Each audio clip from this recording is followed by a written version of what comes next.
Hello, welcome to Fifth Generation Hobby Shop and shout out kay Sir Salvador of Camarines Norte. Sir, ito na po ang inyong unit din 1911 MEU Silver by WE. This is the box. WE Airsoft Gun made in Taiwan. Yan. 1911 MEU. Buksan na natin. This is the owner's manual and the unit.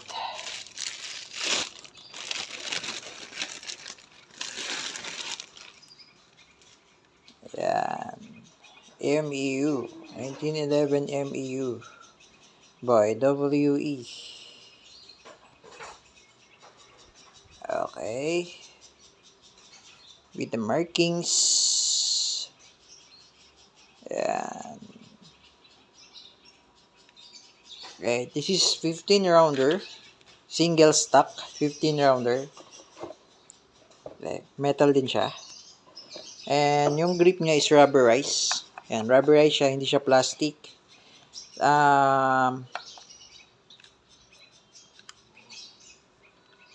Hindi pa siya ambidextrous ready. Not amber ready. Meron kasing unit na ambidextrous, so it's okay naman. Okay, serrated na yung rear, sa front wala. Then, yung sight is fixed. Okay, fixed rear sight, fixed front sight. At meron siyang thread. Yan, may thread yung barrel. Pwede mo lagyan ng tracer units, suppressor, silencers. Ayan.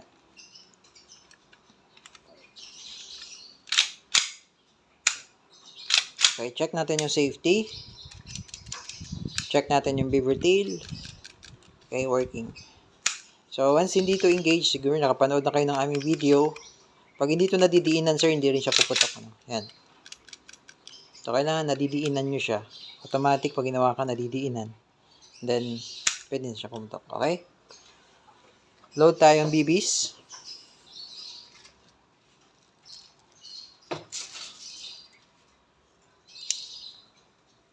Fifteen rounder. 3, 4, 5. Single stock lang kasi siya. So, if I say single stock, yan. Yan yung single stock.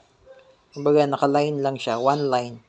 Pag double stock pag double stock kasi, alternating siya. Okay? But this one is single stock. Naka-one line lang siya. 15 rounder. So, pwede nyo na siyang punuin. Pero, I suggest na at least half. Kung 15, pwede mo siyang lagyan siguro ng 10. Maximum of 10. Para yung spring niya, hindi siya compress. Hindi siya laging compress. So, alam naman natin, pag laging compress yung spring, katagalan, lumalambot.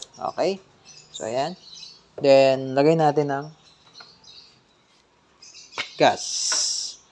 Okay? So, paglalagay ng gas, inverted position, ganito ang hawak sa magazine. Yan, ganyan ang hawak sa magazine.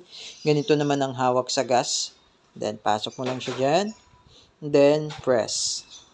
1, 1001, 1002, 1003. Okay. Okay na. 3 segundo lang. Okay. Loaded with BBs. Loaded with gas. Ayan. Ganda nyo. Full metal. Metal yung slide, metal yung frame, lahat yan metal.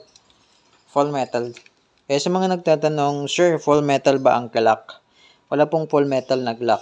Sa Glock po, metal ang slide, and the frame is made of plastic or polymer. Ang full metal natin ay 1911, and the Beretta, the M92. Yan yung mga full metal. Okay? This one is full metal, and the Beretta is full metal, the M92. Pero yung Glock, yung kapa nga, hindi naman yung full metal kasi yung grip nun is made of polymer din.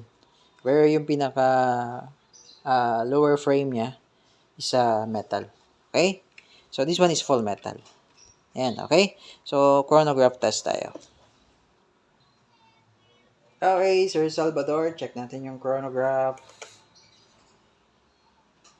Or yung EPS niya, kung ilang EPS tong MEU, 1911 MEU. Yan. 1911 MEU by WE, Paul Metal. Okay, testing. First test, di kita. Yan.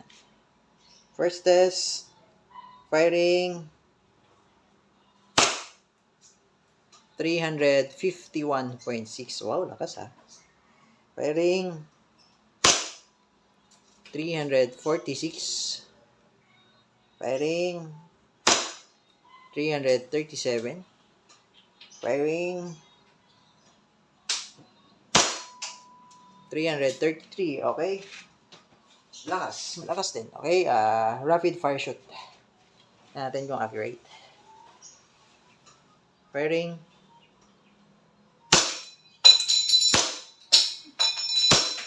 Accurate walang sablay. Okay.